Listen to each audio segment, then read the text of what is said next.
ரொம்ப பலவீனமா ஃபீல் பண்றீங்களா? கொஞ்சம் ஸ்ட்ரென்த் ஆனா நல்லா இருக்கும்னு யோசிக்கிறீங்களா?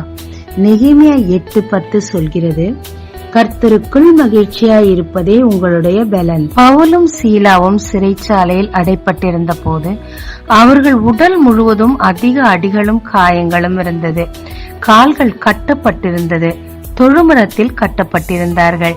ஆனாலும் மிக மிக மகிழ்ச்சியார் இரவெல்லாம் தேவனை துதித்து ஆராதித்து பாடிக்கொண்டிருந்தார்கள். அது எப்படி முடிந்தது? அவர்களுக்கு வழி தெரியவில்லையா என்ன? இல்லை. தேவன் அவர்களுக்கு முன்பாக வைத்திருக்கும் அந்த ஆனந்த பாக்கியத்தை அவர்கள் நினைக்கும் போது இந்த காலத்து பாடுகள் இனி வரும் மகிமைக்கு ஒப்பிடத்தக்கதல்ல என்று சொல்ல தோன்றியது. மறுமைக்குரிய ஆசீர்வாதங்களை குறித்த தெளிவு அவர்களுக்கு அதிகமாகவே இருந்தது. தேவன் மேல் அசைக்க முடியாத நம்பிக்கை, விசுவாசம் இருந்தது. எனவே அவர்களால் அத்தனை துன்ப வேளைகளிலும் மகிழ்ச்சியா இருக்க முடிந்தது. அதன் விளைவுதான் என்ன? இவர்களை அடித்தவனே ரட்சிக்கப்பட்டான். சிறையில் அநேகர் ரட்சிக்கப்பட்டார்கள். கதவுகள் உடைந்தது. ஆச்சரியமான காரியங்களை அங்குள்ளோர்கள் பார்த்தார்கள். அவன் மட்டுமல்ல, அவன் வீட்டாருமே தேவனை ஏற்றுக்கொண்டு ஞானஸ்தானம் பெற்றனர்.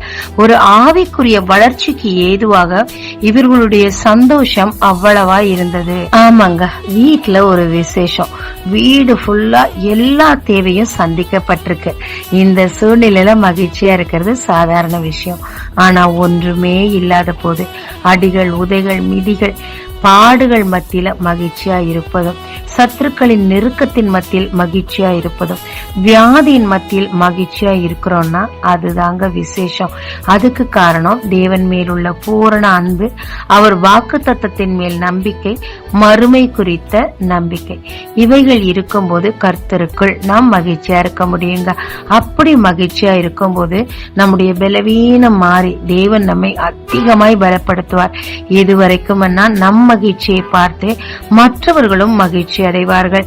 அவர்களுக்கு தேவன் நம்மை முன்மாதிரியாய் வைப்பாருங்க. அது மட்டுமல்லாம அநேகர் விடுதலையாக நம்முடைய மகிழ்ச்சி காரணமா இருப்போங்க. அதனால பலவீனப்பட்டு போகாதீங்க. பிரச்சனையின் மத்தியில் நீங்க நடந்து போனாலும் தேவன் உங்களுக்கு செய்ய போகும் வாக்குத்தத்தங்கள், இதை நினைத்து மகிழ்ச்சியா இருங்க. உங்கள் மூலம் தேவன் அநேகரை ஆசீர்வதித்து உங்களையும் ஆசீர்வதிக்க காத்திருக்கிறார். ஜெபிக்கலாமாங்க.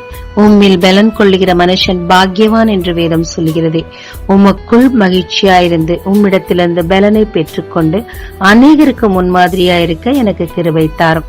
இயேசு மூலம் பிதாவே, ஆமென். இயேசு கிறிஸ்துவின் நாமத்தில் இந்த நாளில் உங்களை ஆசீர்வதிக்கும் ஜீசஸ் விஷன்.